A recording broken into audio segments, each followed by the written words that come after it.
Nuovo peggioramento sulle nostre regioni, specie sui monti, ma col passare delle ore anche in pianura. Vediamo il dettaglio.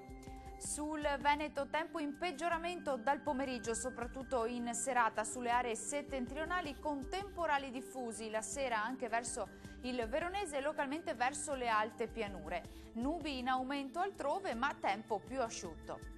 Vediamo anche le temperature, le massime risultano essere comprese tra i 18 e i 25 gradi, minime attese tra 12 e 16 gradi circa.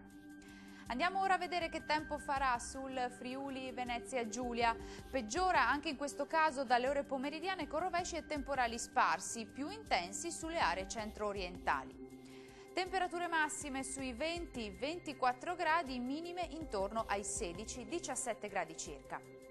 E raggiungiamo infine il Trentino Alto Adige. Anche qui torna a peggiorare il tempo con l'arrivo di rovesci e temporali diffusi ovunque, più intensi verso sera.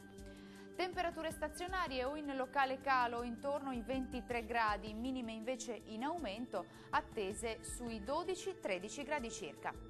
Il mare sarà mosso, localmente poco mosso sulla laguna di Venezia, e i venti moderati meridionali. Dal meteo di Antenna 3 per ora è tutto, arrivederci.